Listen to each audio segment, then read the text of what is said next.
The smoke alarm shrieked through the penthouse as I deliberately burned the third batch of hors d'oeuvres. Black smoke curled toward the vaulted ceiling while my husband Derek rushed into the kitchen, his face already flushed with embarrassment.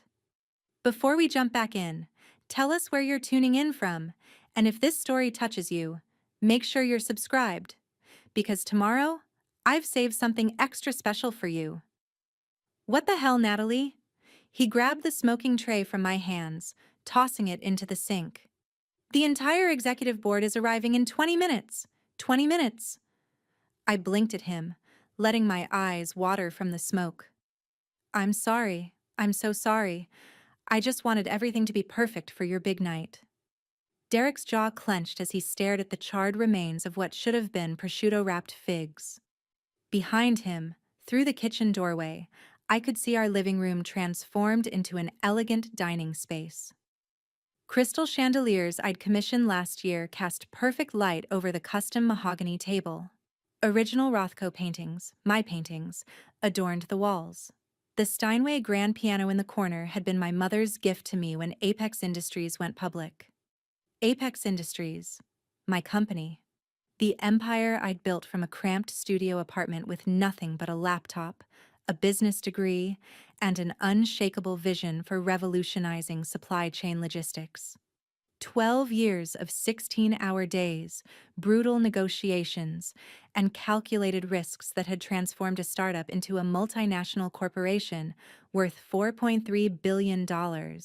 And Derek thought he worked there as their chief operating officer, completely unaware that his wife, the woman he constantly called his little housewife project, was actually the founder and CEO hidden behind layers of corporate structure, NDAs, and a very carefully maintained public persona.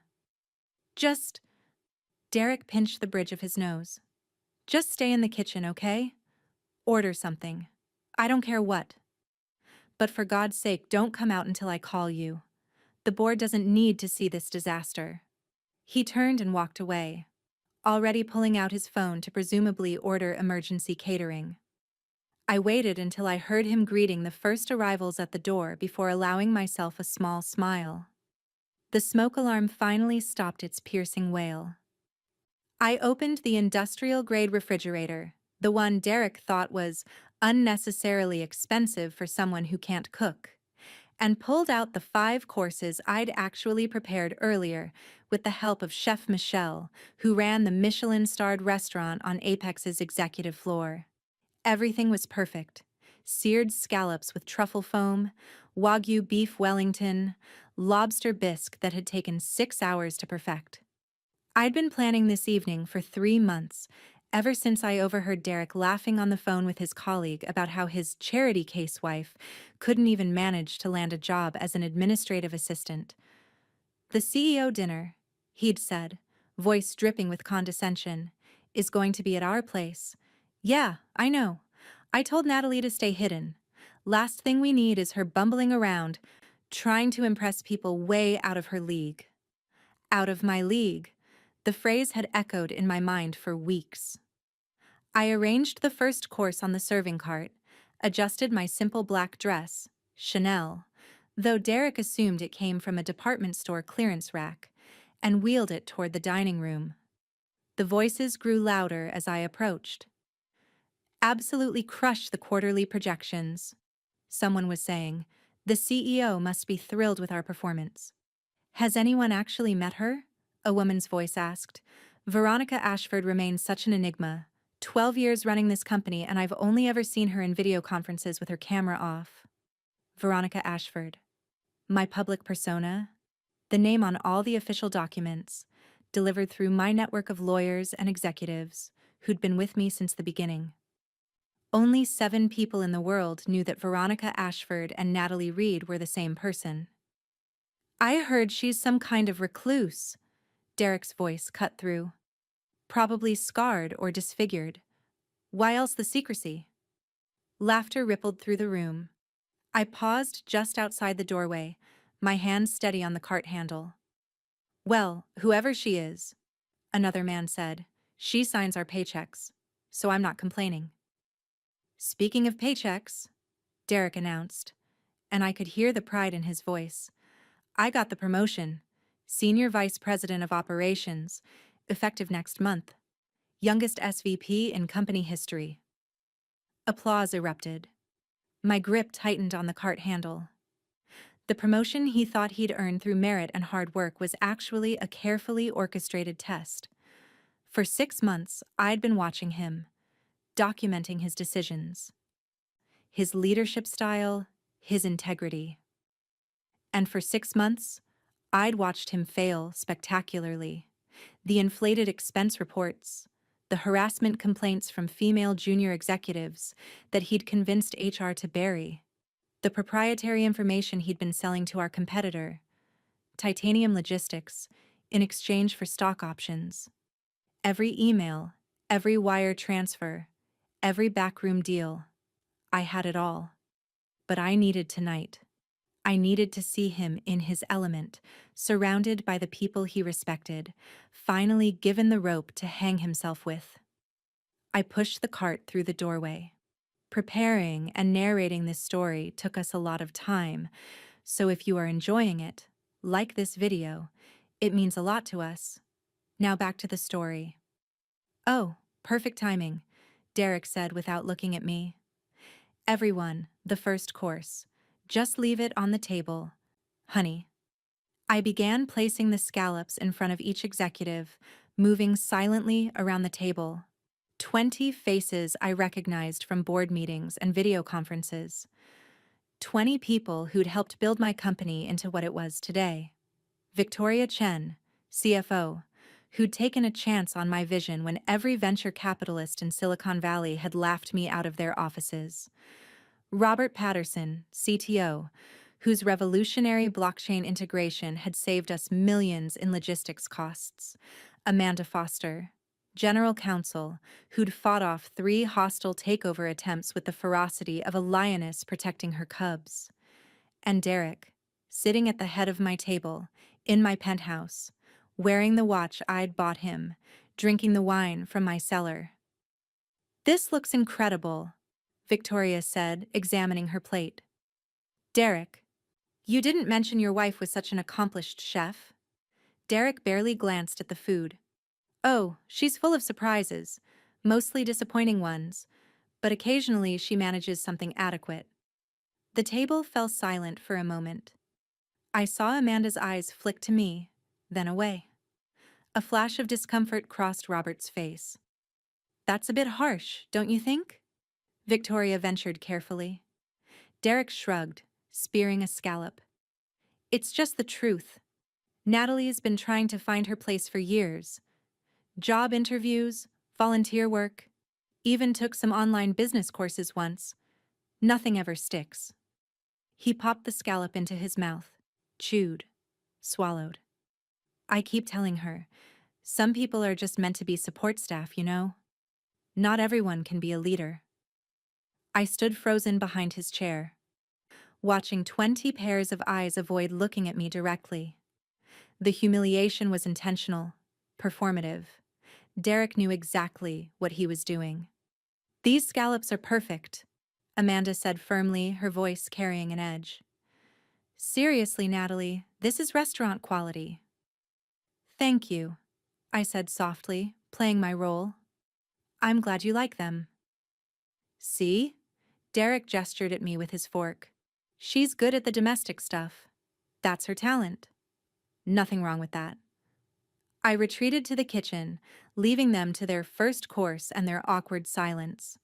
Through the doorway, I heard the conversation shift back to business, to quarterly reports and market expansion and the mysterious CEO who never showed her face. My phone buzzed. A text from Catherine Wu, my head of security, and one of the 7 people who knew the truth. "Team is in position. Video and audio recording from 6 angles. Legal has confirmed. Everything is admissible. You sure you want to do this?" I typed back quickly. "Has he transferred the titanium files yet?" 20 minutes ago, $500K deposited into his offshore account. We have everything." I looked at the remaining courses waiting on the counter. The beef Wellington would take 20 minutes to plate properly. The lobster bisque, another 10 after that. Then dessert, coffee, and the after-dinner drinks when people really relaxed and spoke freely. Stick to the timeline, I texted back. He'll incriminate himself further. They always do. I plated the second course, a delicate salad with candied walnuts, goat cheese, and a champagne vinaigrette that had taken me 3 attempts to perfect.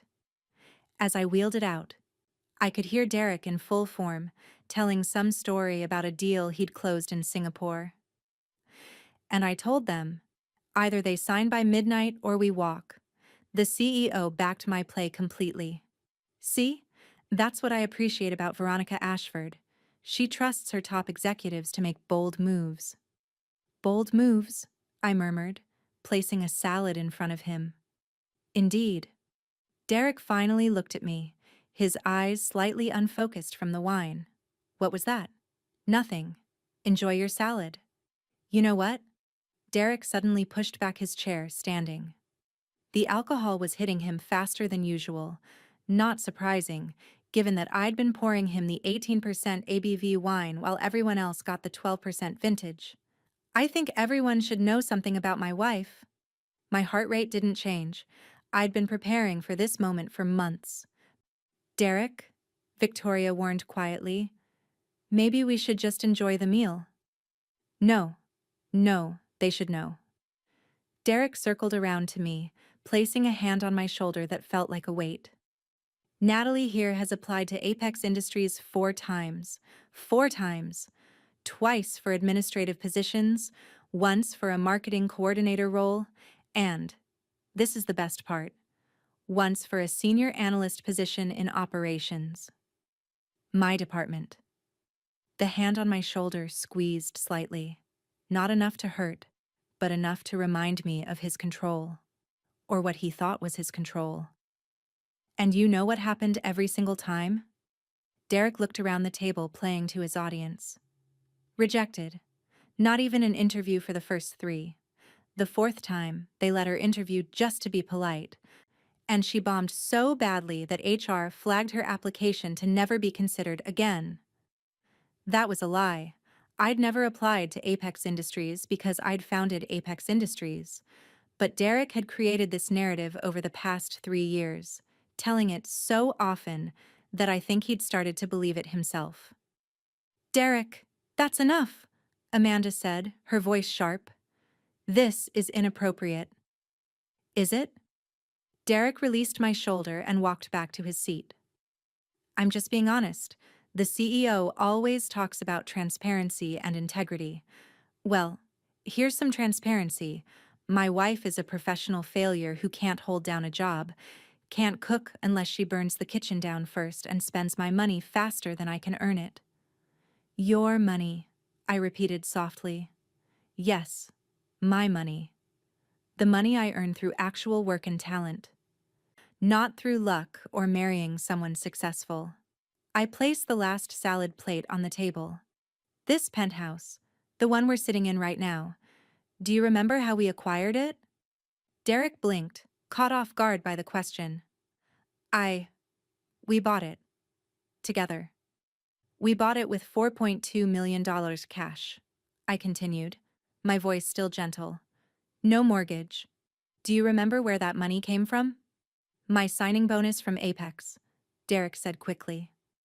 When they recruited me 5 years ago? Your signing bonus was $75,000, Victoria interjected quietly. She was looking at me now with new interest. I process all executive compensations. Derek's face flushed. Investment returns, then. I've been very successful with my portfolio. Your portfolio, I said, walking back toward the kitchen. That lost $43,000 last year according to our tax returns. The returns I file, the returns I've always filed. The dining room had gone silent. Natalie, Derek's voice carried a warning tone. Don't. Don't what? I paused in the doorway. Don't tell the truth? But Derek, you just said the CEO values transparency and integrity. I'm just following her example. I disappeared into the kitchen before he could respond, my heart finally beginning to race. Not from fear, but from anticipation. Behind me, I heard someone, Robert, I think, say quietly, Derek, how exactly did you afford this place? That's none of your business, Derek snapped. Actually, Amanda's voice was ice cold. If you've been misrepresenting your financial situation to the company, it very much is our business. We conduct background checks and financial reviews for all executives above a certain level. Unexplained wealth can indicate fraud or corruption. Are you accusing me of something? I'm saying your math doesn't add up. I plated the beef Wellington, taking my time, letting the tension simmer. Through my phone, I watched the video feed Catherine had set up. Derek was sweating now, his confidence cracking. The third course went out without incident. Everyone ate in relative silence, the earlier joviality replaced by an uncomfortable tension. Derek tried to restart the conversation several times, but his attempts fell flat. It was during the lobster bisque, course 4, that everything truly began to unravel. This is extraordinary, Robert said, gesturing with his soup spoon. Natalie, where did you learn to cook like this? Paris, I answered. Le Cordon Bleu. I spent a summer there after college. Which college? Victoria asked. The question seemed casual, but her eyes were sharp. MIT, I said. Business and computer science. Double major. Derek's spoon clattered against his bowl. She's joking. Natalie went to community college for 2 semesters before dropping out. Actually, I set down my serving tray. I graduated summa cum laude in 2011, received the Dean's Award for Entrepreneurial Excellence. My thesis was on optimizing global supply chain logistics using predictive AI modeling. The table had gone completely still. Victoria set down her spoon carefully. That's the exact framework Apex Industries was built on. The proprietary algorithm that launched the entire company. I smiled at her. Yes, it is. Derek stood so abruptly his chair toppled backward. What game are you playing? No game, just transparency, integrity. I looked at each face around the table. The truth is, I've been lying to all of you for a very long time.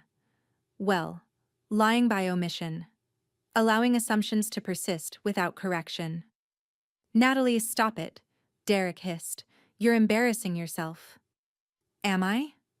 I pulled out my phone, tapped a few buttons, and the lights dimmed.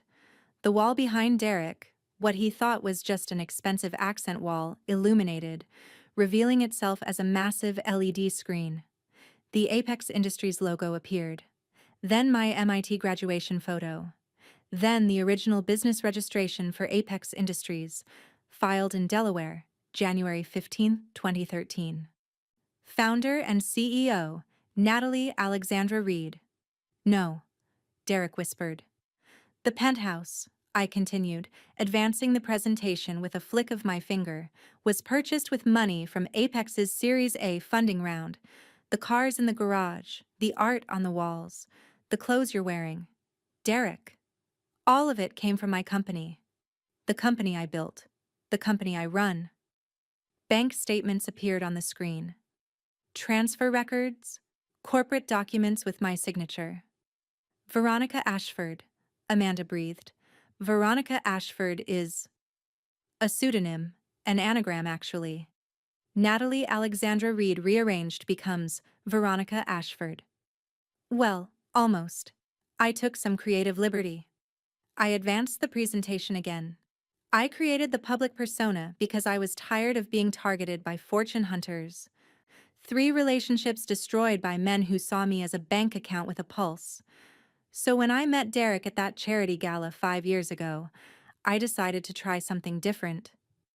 Derek was staring at the screen, his face cycling through shock, disbelief, and dawning horror.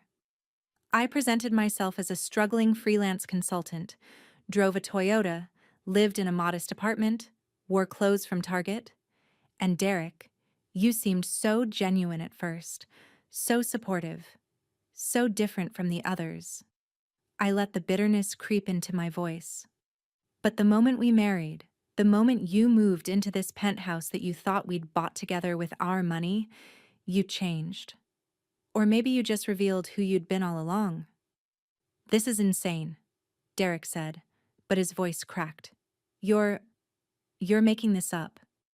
Some kind of sick revenge fantasy because I've been honest about your limitations. My limitations. I laughed, the sound sharp. Victoria, would you please confirm the founder and current CEO of Apex Industries? Victoria pulled out her phone, fingers flying across the screen. We'd rehearsed this moment, but she still made a show of checking the corporate records. According to our encrypted files, accessible only to board members, Natalie Alexandra Reed, CEO and majority shareholder, 67% controlling interest.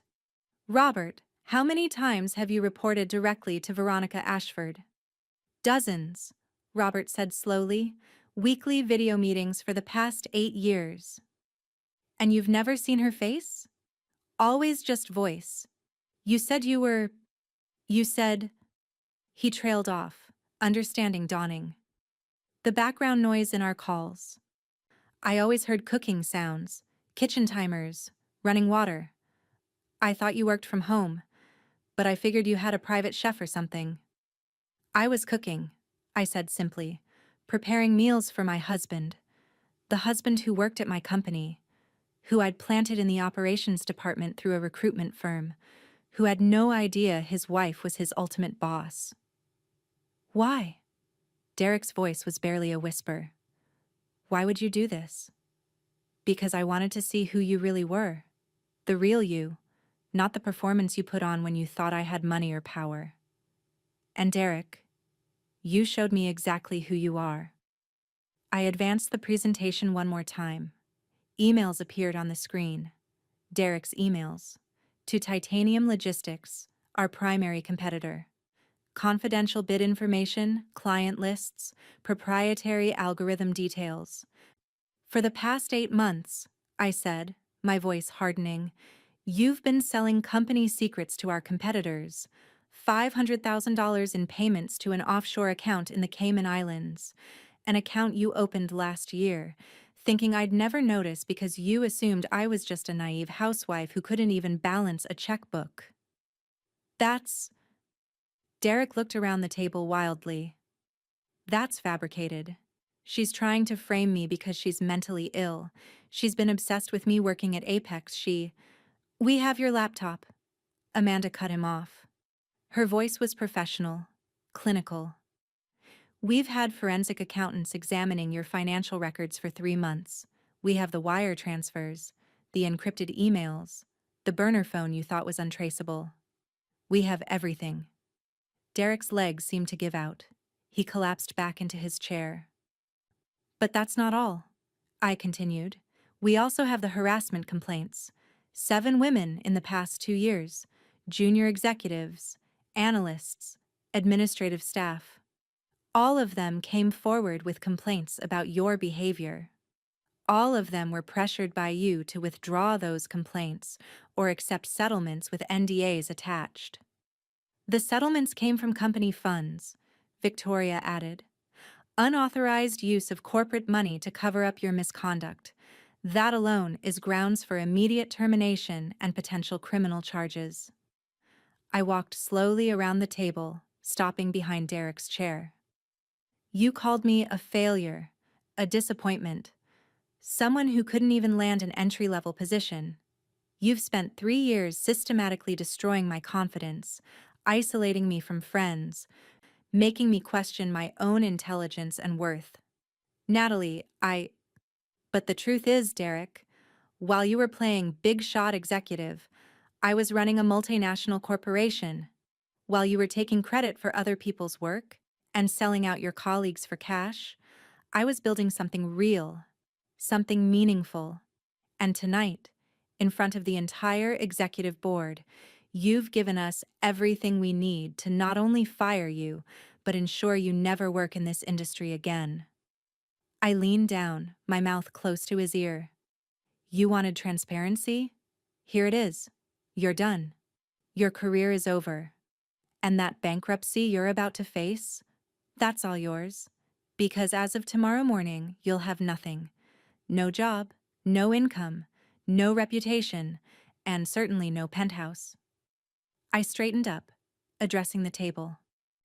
The prenuptial agreement Derek signed before our wedding, the one he barely read because he assumed I had nothing worth protecting, clearly states that in the event of divorce due to infidelity, fraud, or criminal activity, he receives nothing. The offshore accounts, the stock options he thought he was cleverly hiding, even the watch on his wrist, all of it either belongs to me or is evidence in the criminal case we're building. Derek's face had gone gray. Criminal case? Corporate espionage, fraud, sexual harassment, misappropriation of company funds. I counted them off on my fingers. The FBI's Economic Crimes Division has been very interested in the information we've provided them. They'll be in touch soon. Silence fell over the dining room like a heavy blanket. 20 executives sat frozen, their dinner forgotten, watching the implosion of a man they'd thought was one of their own. How long? Derek finally asked, his voice hollow. How long have you known? About the affairs? 2 years? About the corporate espionage? 8 months. But Derek, I've always known who you really were. I saw it that first month after we married, when you thought you'd locked down your meal ticket. The way you looked at me changed. The way you spoke to me changed. You went from supportive partner to condescending overseer in the span of weeks. Then why wait? Why not just end it? Because I needed to be sure. I needed documentation, evidence. I needed to watch you make every wrong choice possible so that when this moment came, there would be no doubt, no gray area, no possibility of you talking your way out or claiming ignorance. I smiled. But there was no warmth in it. I needed tonight. I needed to watch you humiliate me in front of the people I respect most. The people who've helped build my company into what it is. Because now they've seen it too. Now everyone knows exactly who you are. Amanda stood, pulling a leather folder from her briefcase. Derek Thompson, on behalf of Apex Industries and its board of directors, you are hereby terminated for cause, effective immediately. You will be escorted from these premises by security. You are not to contact any Apex employees, access any company systems, or retain any company property. Any attempt to do so will result in additional charges. As if on cue, the penthouse door opened. Catherine Wu walked in with 2 security officers. Their presence a stark reminder that this wasn't just a personal betrayal, it was a corporate crime. Derek looked at me one last time. I loved you. No, I said softly. You loved what you thought I could give you. You loved the idea of a woman who needed you, who depended on you, who made you feel powerful and important. But you never loved me. You didn't even know me. The security officers moved forward. Derek stood, his movements mechanical, defeated. As they led him toward the door, he paused. The scallops, he said absurdly. You didn't burn them, did you? The smoke, the alarm, that was all staged. Everything was staged, I confirmed, including you.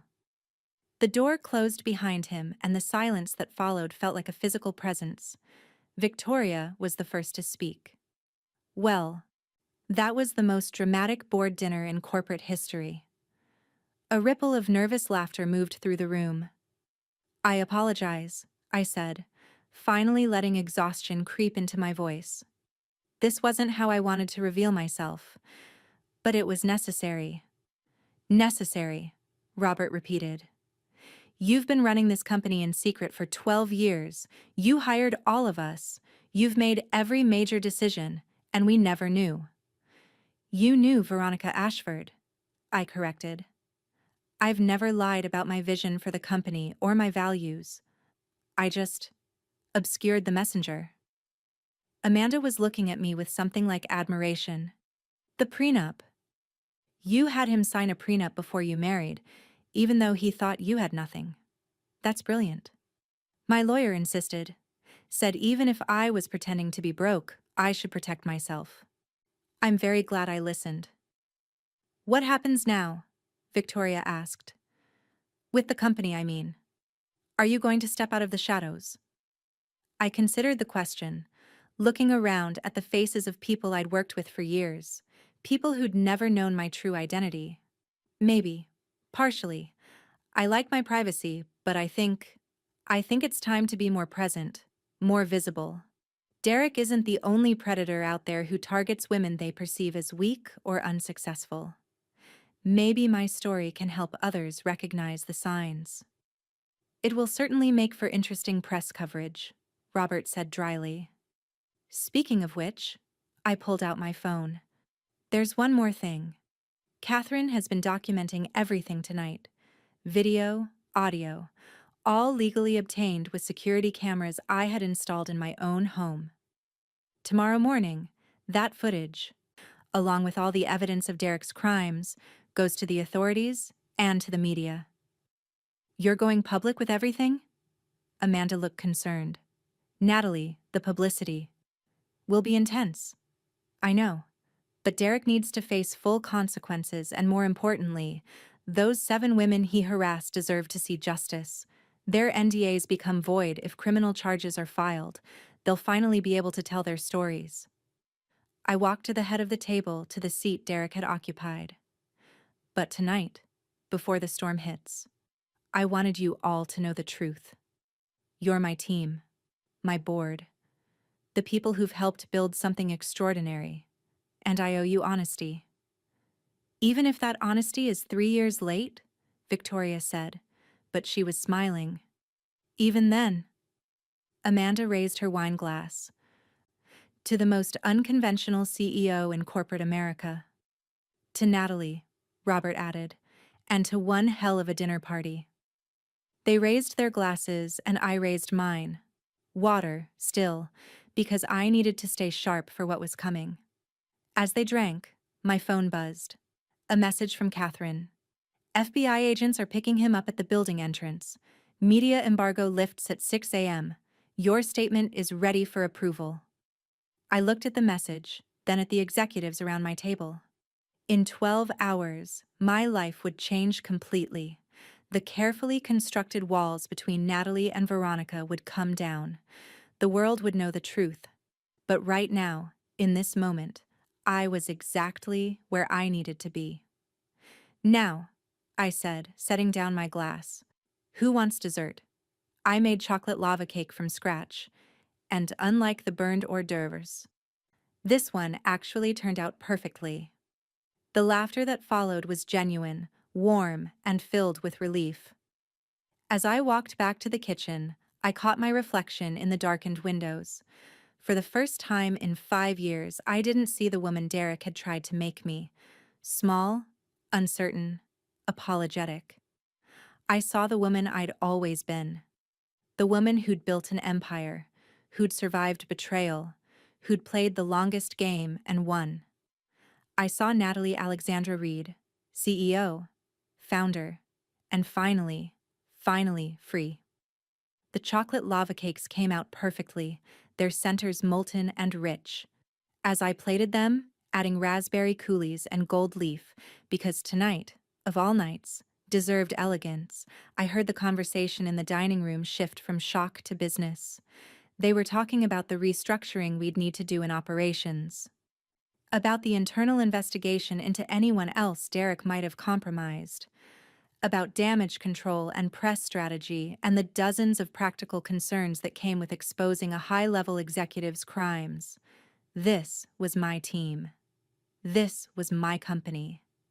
And tomorrow, the world would finally know it. I arranged the desserts on the serving cart and wheeled them back into the dining room, ready for whatever came next.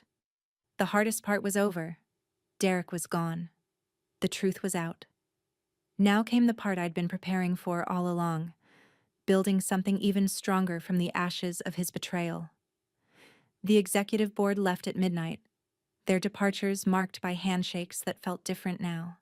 Respectful, equal, real. Victoria lingered at the door, her hand on my arm. "Thank you for trusting us," she said quietly. "I know that couldn't have been easy."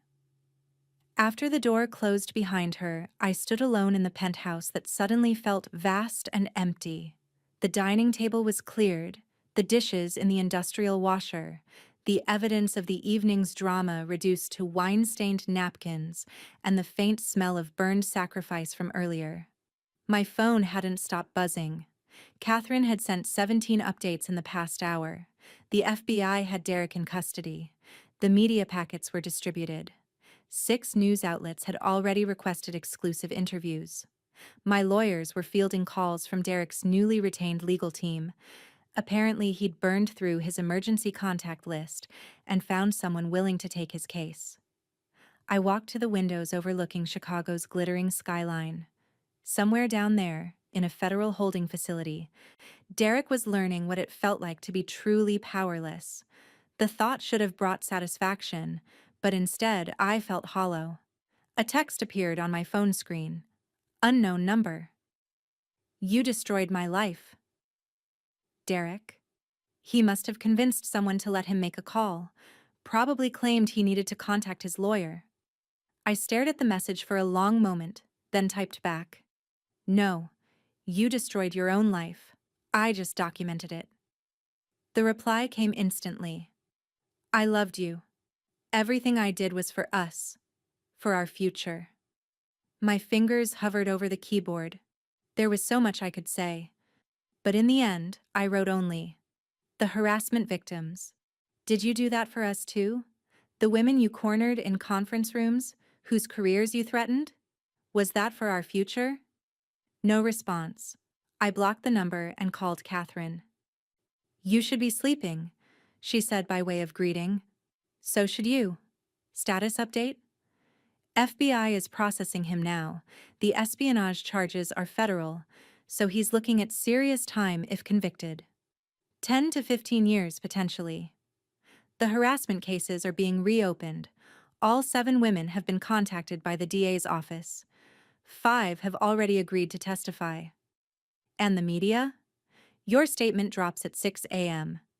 I've scheduled a press conference for 9. CNN, Bloomberg, Wall Street Journal. They'll all be there. Your lawyers want you to wear the Navy suit.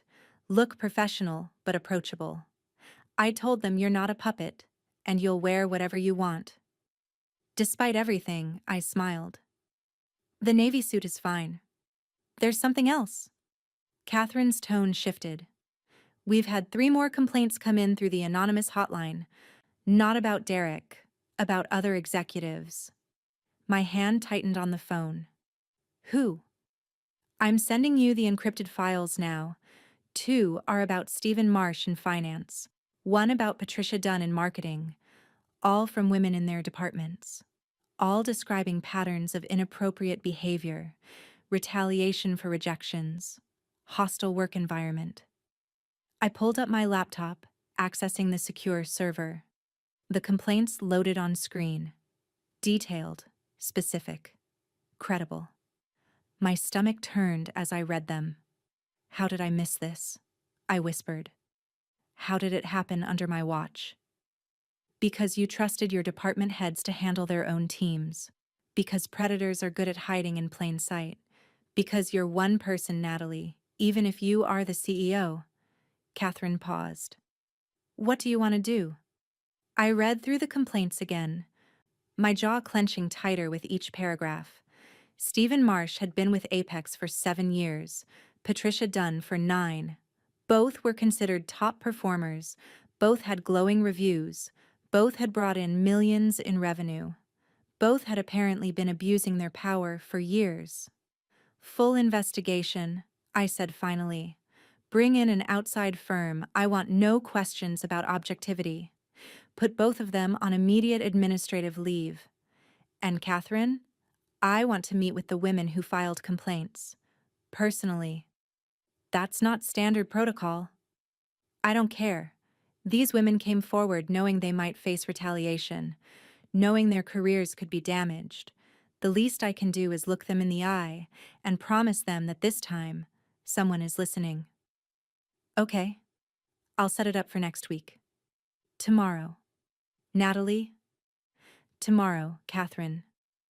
Before the press conference, I need to hear their stories before I stand up and tell mine. A long silence, then.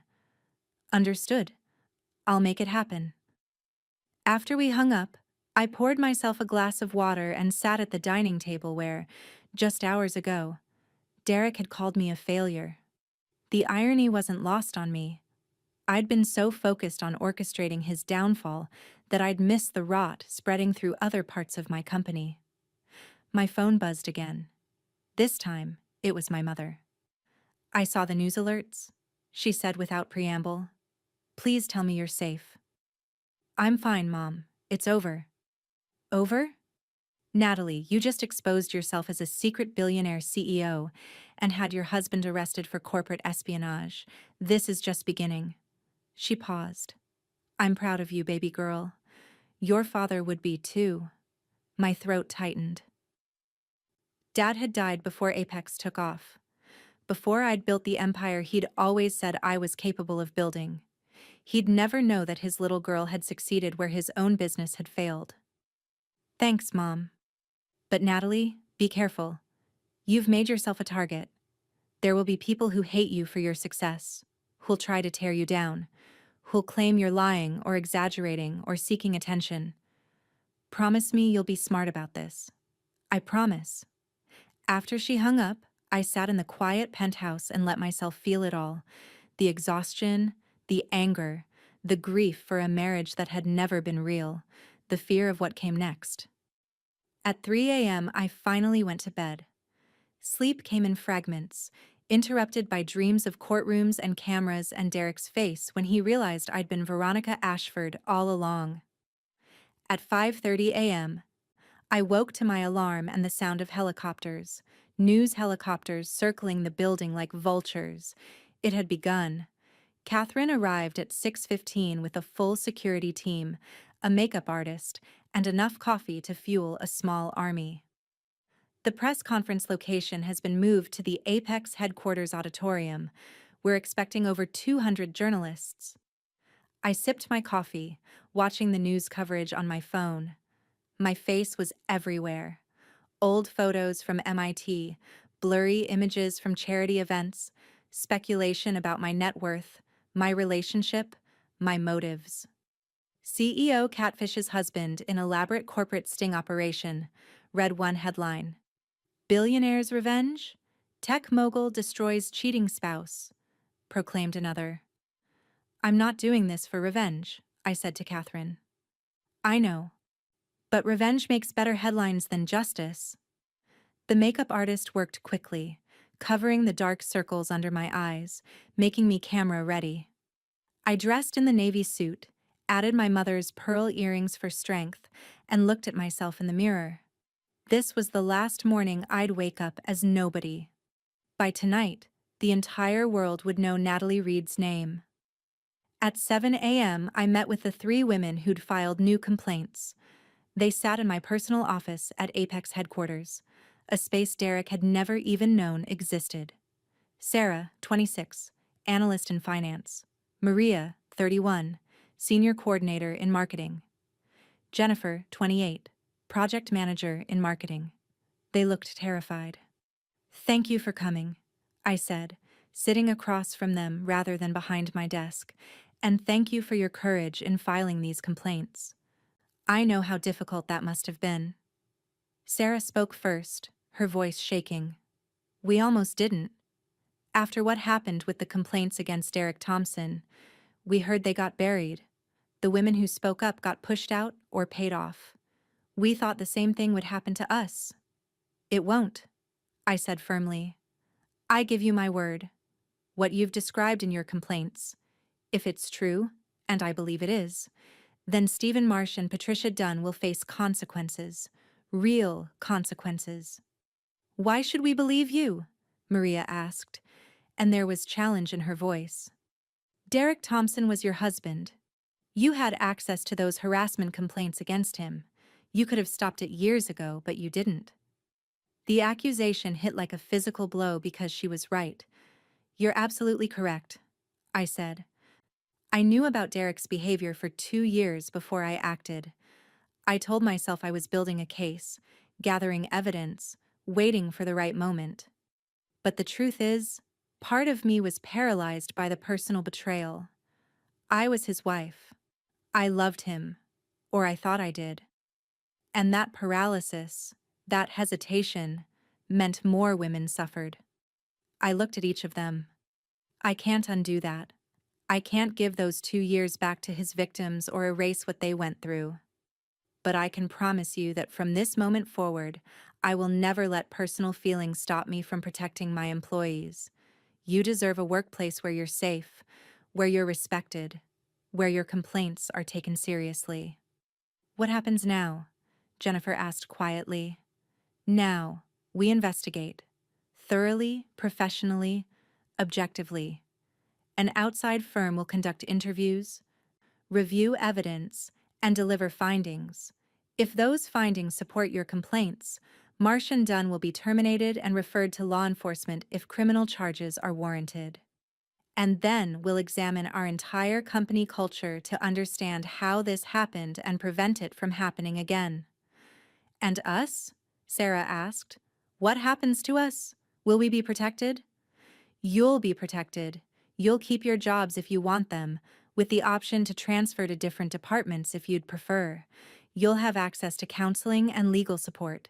And if at any point you feel unsafe or pressured, you contact Catherine Wu directly. She reports only to me." They looked at each other, some silent communication passing between them. "Okay," Maria said finally. "We'll cooperate with the investigation." After they left, I had 15 minutes before the press conference. I stood in my office looking at the photos on my wall.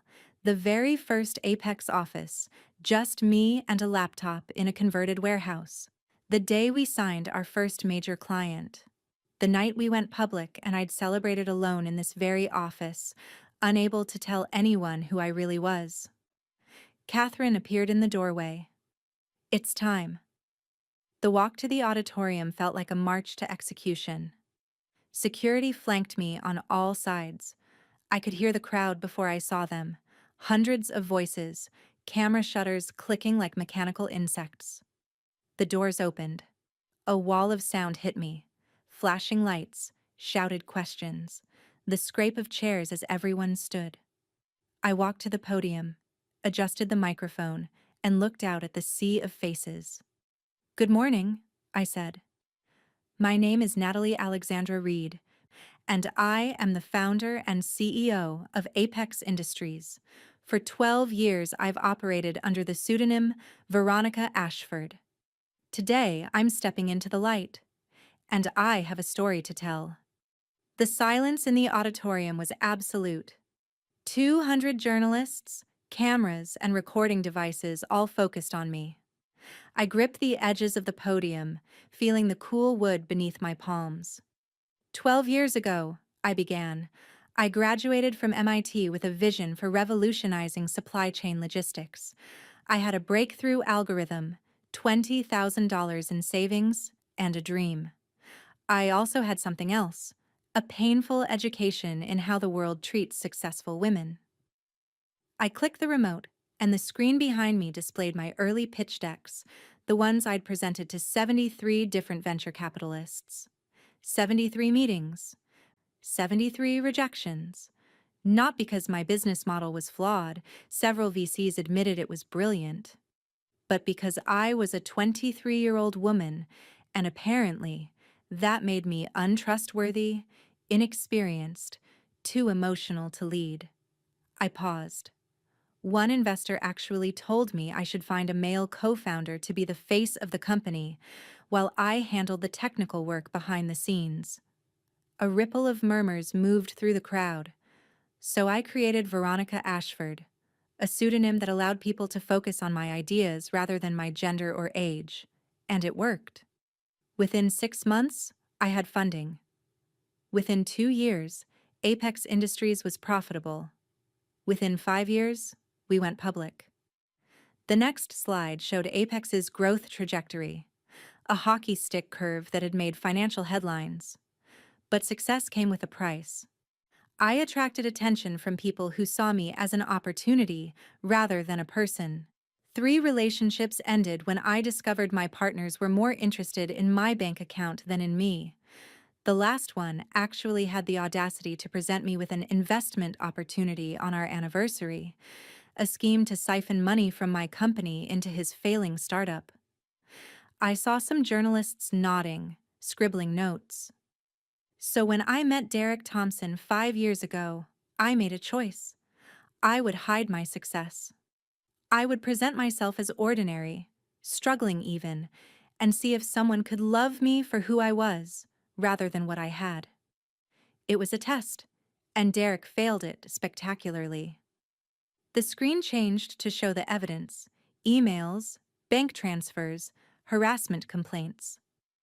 I watched the journalists' faces change as they processed what they were seeing.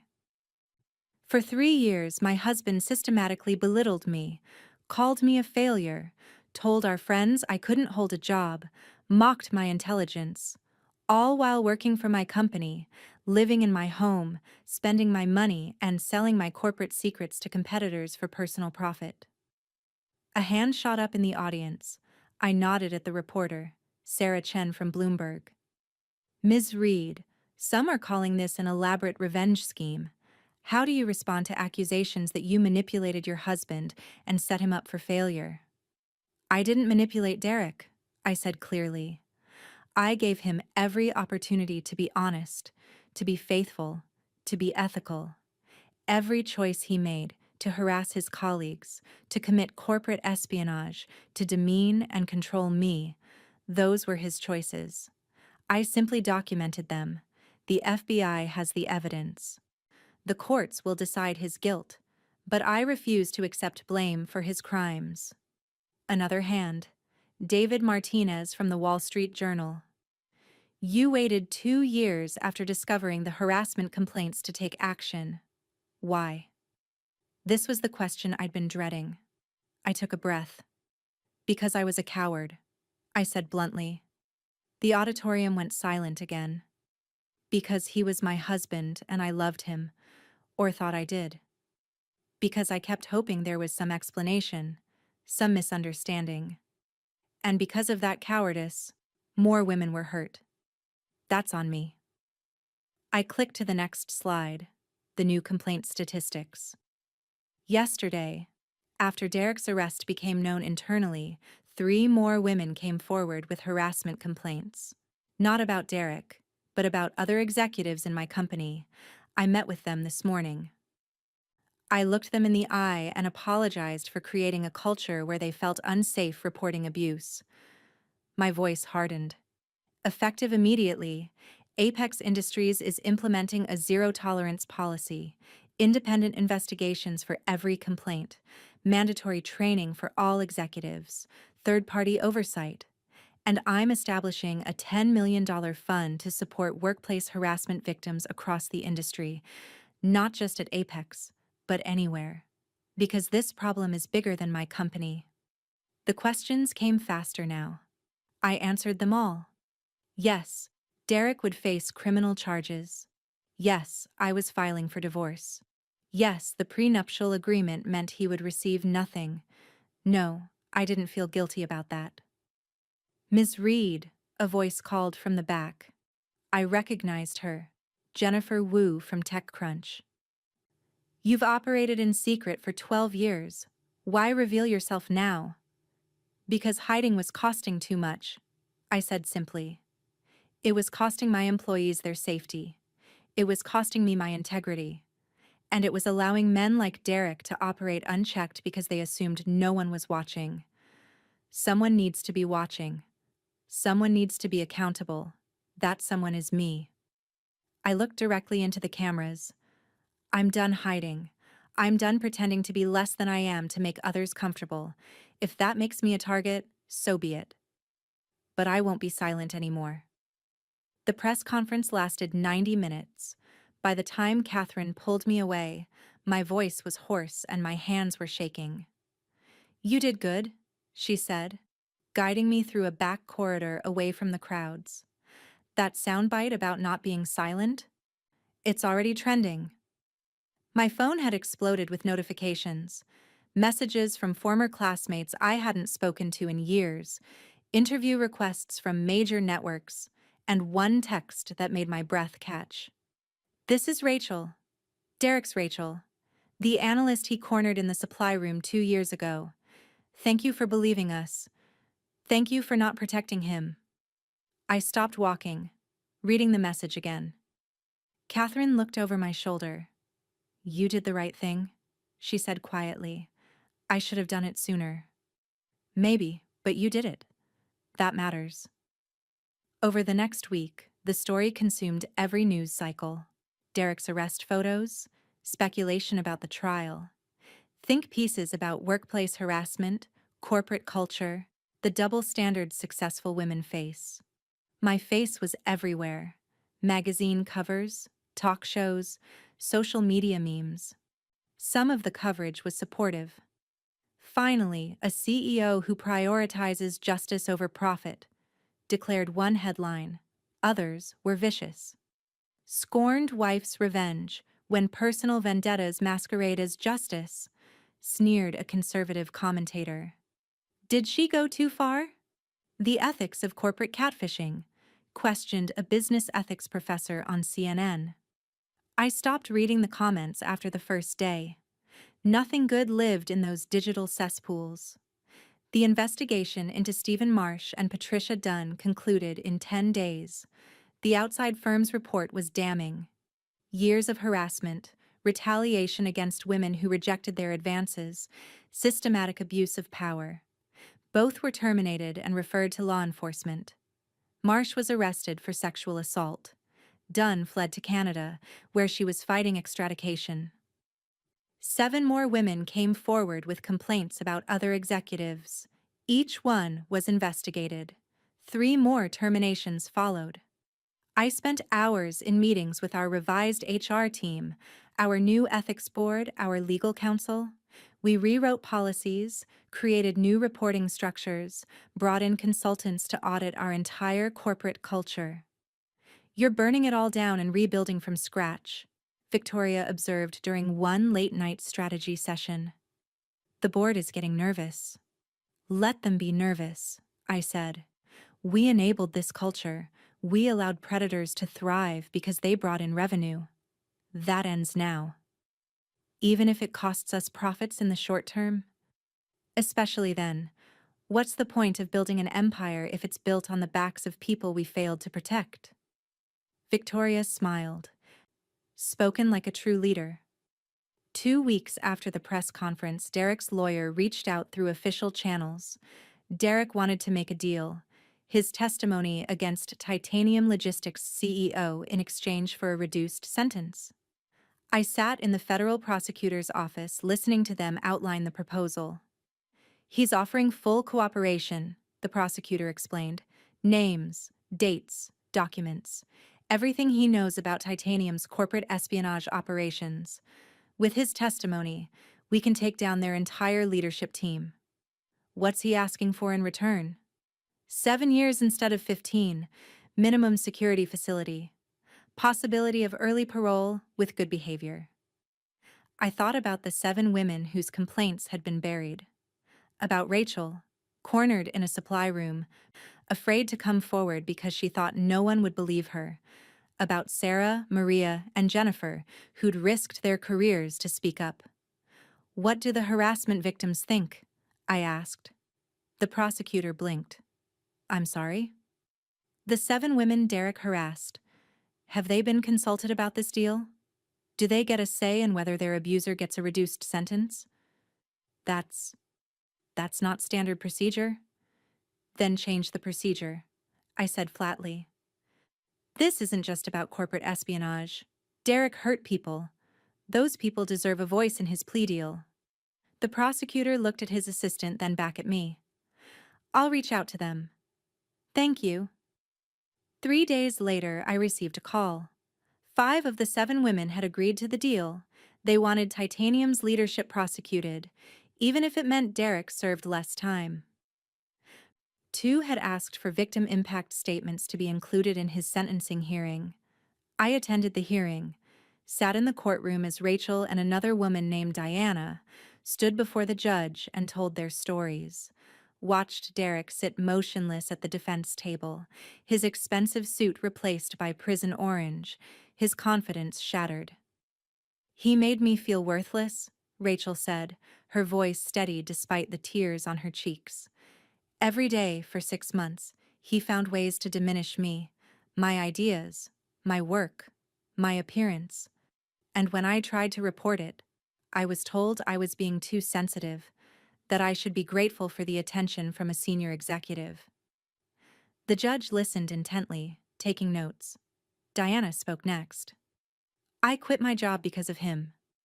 I walked away from a career I loved because coming to work meant facing my abuser every single day. I want him to know that he didn't just steal proprietary information or commit fraud. He stole our sense of safety, our trust in the workplace, our belief that hard work and talent matter more than whether a powerful man finds you attractive." When the sentencing came down, 9 years, no possibility of parole before 7, I felt nothing. Not satisfaction, not vindication, just a hollow exhaustion. Derek looked at me once as they led him away. I couldn't read his expression. Regret, maybe, or just anger at being caught. I left the courthouse through a side exit, avoiding the cameras. Catherine was waiting in the car. "How do you feel?" she asked. "Tired," I said honestly. "So incredibly tired. Want to get drunk and watch bad reality TV?" Despite everything, I laughed. "That actually sounds perfect." 6 months passed. Apex's stock price had taken a hit initially. Investors were spooked by the leadership shakeup and negative publicity. But our quarterly earnings exceeded projections.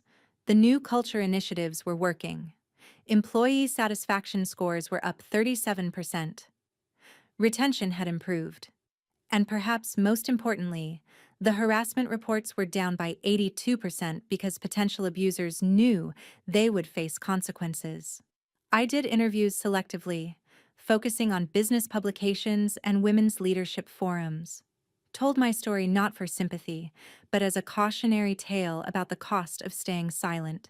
"You've become a symbol," one interviewer said, "an icon for women in business standing up against abuse." "I don't want to be a symbol," I replied. "I want to be effective. Symbols are static. I'd rather be a catalyst for real change." The $10 million harassment victim fund had grown to $15 million after other tech leaders contributed. We'd helped 43 women pursue legal action against their abusers, funded counseling for hundreds more, and created a confidential hotline that had received over 2,000 calls. My mother called every week. "How are you really doing?" she'd ask, and I'd give her honest answers. Some days were harder than others. Some nights I woke up angry at myself for not seeing Derek's true nature sooner. Some mornings I looked at the empty side of the bed. I'd moved to a new penthouse, couldn't stay in the old one with all its memories, and felt the weight of loneliness. But mostly, I felt free. Free from pretending to be less than I was. Free from walking on eggshells around someone who resented my success. Free from the exhausting performance of playing small. I started dating again, carefully, honestly. Told potential partners exactly who I was on the first date. Some ran. Some stayed. I was learning to tell the difference between people who wanted Natalie Reed, the billionaire CEO, and people who wanted just Natalie. The divorce was finalized on a Tuesday. I signed the papers in my lawyer's office, officially ending a marriage that had never been real. "How does it feel?" Victoria asked when I returned to Apex headquarters. "Like closing a book I should have put down years ago," I said. "But also like finally starting a new one with a blank page." That evening, I stood in my office looking at Chicago's skyline. The city glittered below me, full of life and possibility. My phone buzzed with a message from the woman I'd been seeing for the past month. "Emma, a civil rights attorney who'd heard my story and reached out to offer legal support for the victim fund. Our first coffee meeting had turned into dinner, then another dinner, then a weekend getaway, where we'd talked until dawn about justice and integrity and what it meant to rebuild yourself after betrayal. Still up for dinner tonight? Emma's text read. I promise no work talk, just wine and terrible jokes. I smiled, typing back. Perfect. See you at 8. As I gathered my things to leave, Catherine appeared in the doorway. The titanium trial starts next week, she said. Derek will testify on Wednesday. The prosecutor wants to know if you'll be there. No, I said without hesitation. I've spent enough time in Derek's orbit. This chapter is closed. Good for you. Catherine leaned against the door frame. You know, when you first told me your plan to expose Derek, I thought you were crazy. I thought it would destroy you. Personally, professionally, everything. And I was wrong.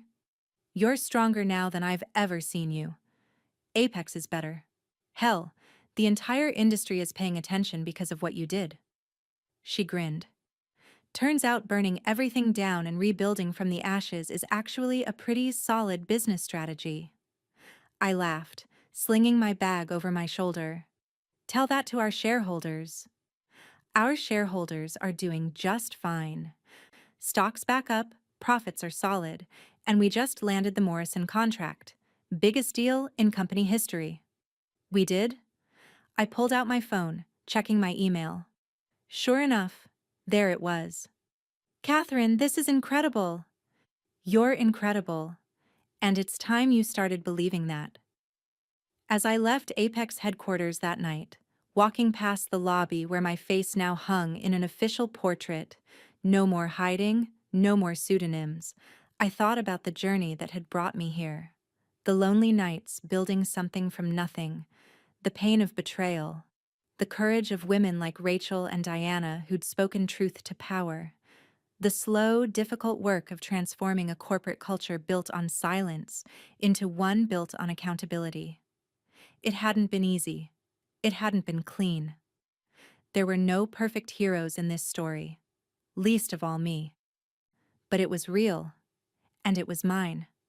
My phone buzzed with another text from Emma. Changed my mind, skip dinner, come straight to my place. I'm making pasta and I need your opinion on this legal brief I'm writing about workplace harassment reform. I smiled, typing back. Legal briefs and homemade pasta? You really know how to romance a girl. Wait till you see my footnotes. They're incredibly sexy. Laughing, I climbed into my car. Still the modest Toyota, though now people knew I could afford a fleet of Lamborghinis if I wanted. Some things didn't need to change.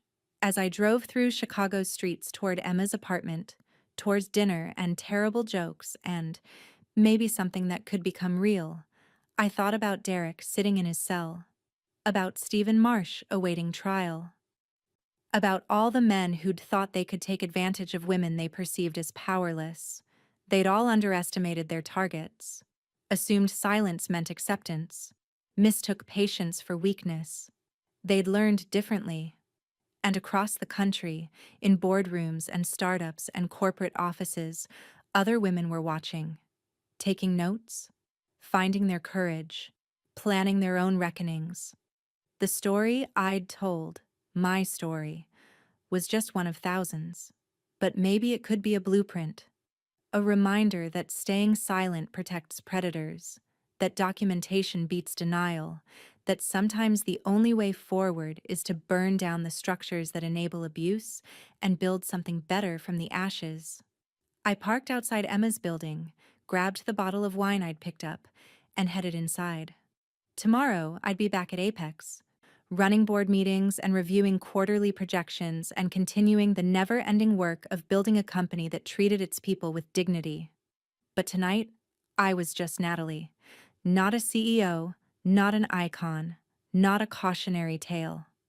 Just a woman who'd fought for herself and won, who'd chosen truth over comfort, who'd learned that the most radical act of all was simply refusing to be diminished. I knocked on Emma's door, and when she opened it, flour on her nose, sauce splattered on her apron, that brilliant smile lighting up her face, I felt something I hadn't felt in years: hope. Not the naive kind that ignores reality, but the earned kind that comes from surviving the darkness and choosing to believe in light anyway. "Come in," Emma said, pulling me inside, "and prepare yourself. This pasta is either going to be amazing or a complete disaster. No in between." "Story of my life," I said, kissing her cheek. She laughed, leading me toward the kitchen. "Tell me about it." And so I did. Over wine and slightly overcooked pasta, I told her about the dinner party, the revelation, the press conference, the trial, all of it. Emma listened, asked questions, offered insights from her own work with abuse survivors. "You know what strikes me most about your story?" she said finally. "You didn't just take down one man, you changed an entire system. That's rare." "It's not enough," I said. "One company out of thousands. One culture shift in an industry full of problems." "No," Emma agreed, "but it's a start. And sometimes that's all you can do. Start. Let the momentum build." Later, as we sat on her couch with coffee and the terrible jokes she'd promised, my phone buzzed one more time. A message from Rachel, the analyst Derek had harassed. "I got promoted today, department head in operations. They said I earned it through merit and leadership. For the first time in my career, I actually believe them. Thank you for making Apex a place where that's possible." I showed Emma the message. She read it, then smiled at me. "See? You changed her life. How many others can say the same?" I thought about Sarah and Maria and Jennifer, about the 43 women the Victim Fund had helped, about every employee at Apex who could now come to work without fear. "Maybe a few," I admitted. "More than a few." Emma took my hand. "You're allowed to be proud of that, you know. You don't have to minimize what you accomplished just because there's more work to do." She was right. For so long I'd focused on my failures, waiting too long, missing the signs, letting Derek hurt people. But I'd also fought back, created accountability, changed a culture. That counted for something. "Thank you," I said quietly. "For what?"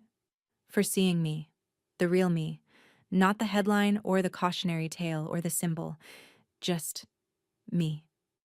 Emma squeezed my hand. "That's the only version I'm interested in." We sat in comfortable silence, watching the city lights through her window.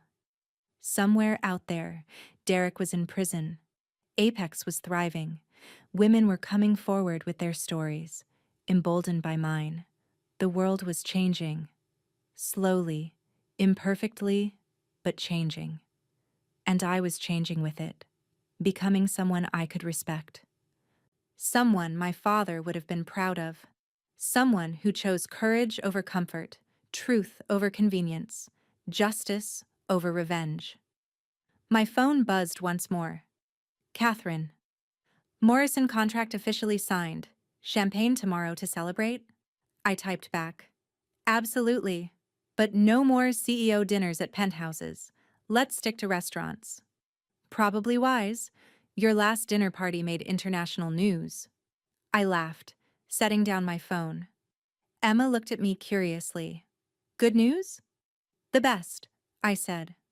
"Just business as usual at Apex Industries." "Which means?" "Which means," I said, settling into her side, feeling genuinely content for the first time in years. Absolutely nothing is usual anymore. And that's exactly how it should be. Outside, Chicago sparkled. Inside, I'd finally found peace. The story that began with burned hors d'oeuvres and a smoke alarm ended here, in a modest apartment, with good wine and better company, and the quiet satisfaction of knowing I'd chosen the hard right over the easy wrong.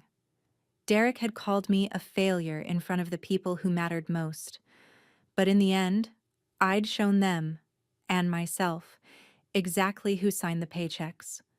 And more importantly, I'd shown them who I really was. Someone who refused to stay silent. Someone who fought for what was right, even when it cost her everything. Someone who built empires and then rebuilt them better. Not a failure, not a victim, not a symbol. Just Natalie Reed, CEO, fighter, survivor. And finally free. Up next, you've got 2 more standout stories right on your screen. If this one hit the mark, you won't want to pass these up. Just click and check them out. And don't forget to like, subscribe, and turn on the notification bell so you don't miss any upload from us.